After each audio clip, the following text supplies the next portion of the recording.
Hello दोस्तों, स्वागत है A to Z स्टोरीज पर। हमारे साथ जुड़े रहने के लिए हमें सब्सक्राइब कीजिए और बेल आइकन को ज़रूर दबाइए।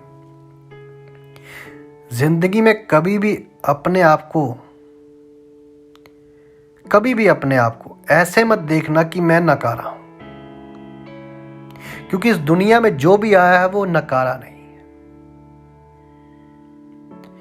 आज हम जिनकी बात करने जा रहे हैं वो विद्वान हुए हैं वरदराज। उन्होंने बड़े बड़े ग्रंथ लिख रखे हैं, ग्रंथ लिख दिए हैं। हालांकि जब वो विद्यालय में पढ़ते थे तो सब उन्हें मंद बुद्धि कहते थे।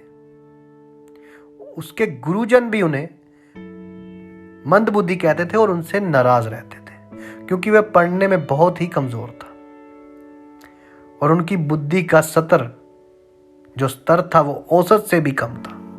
जैसे एवरेज स्टूडेंट होता है ना, उससे भी नीचे।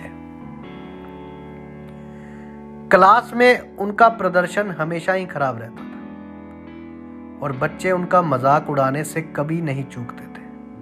पढ़ने जाना तो मानो एक सजा के समान हो गया था उनके लिए। वे जैसे ही कक्षा में घुसते, बच्चे उन पर हंसने लगते। कोई उसे महामूर्ख तो कोई उसे बैलों का राजा कहता। यहां तक कि कुछ अध्यापक भी उसका मजाक उड़ाने से बाज नहीं आते। इन सब से परेशान होकर उन्होंने स्कूल जाना ही छोड़ दिया। अब वे दिन भर इधर उधर भटकते और अपना समय बर्बाद करते। एक दिन इसी तरह कहीं से जा रहा था। घूमते घूमते उन्हें प्यास लग गई। वे इधर उधर पानी खोजने लगे। अंत में उन्हें एक कुआं दिखाई दिया। वे वहां गए और कुएं से पानी खींचकर अपनी प्यास बुझाई। अब उस वक्त तक वो घूम घूम कर काफी थक चुके थे, इसलिए पानी पीने के बाद वहीं बैठ गए। तभी उनकी नजर पत्थर पर पड़े उस निशान पर गई जिस पर बार बार कुएं से पानी खींचने की वजह से रस्सी का निशान बन गया था। वे मन ही मन सोचने लगे कि जब बार बार पानी खींचने से इतने कठोर पत्थर पर भी रस्सी का निशान पड़ सकता है, तो लगातार मेहनत करने से मुझे भी विद्या आ सकती है, मुझे भी पढ़ाई आ सकती है। अब उन्होंने ये बात मन में बिठा ली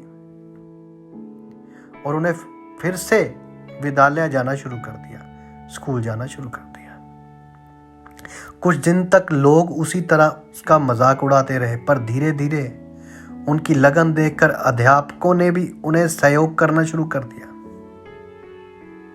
उन्होंने मन लगाकर परिश्रम किया, मेहनत की बहुत सारी। कुछ सालों बाद यही विद्यार्थी प्रकांड विद्वान वरदराज के रूप में विख्यात हुए, जिन्होंने संस्कृत के मुग्ध बोध और लघु सिद्धांत कौमुदी जैसे ग्रंथों की रचना की।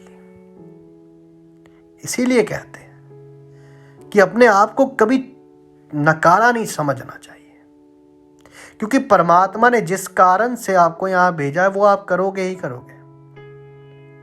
और मेहनत के आगे किस्मत भी घुटने टेक जाती है। यदि आपको हमारी ये कहानी अच्छी लगती है तो आप हमें सब्सक्राइब कीजिए, शेयर कीजिए, लाइक कीजिए। आप सबके भीतर बसे उस परमात्मा को मेरा प्रणाम।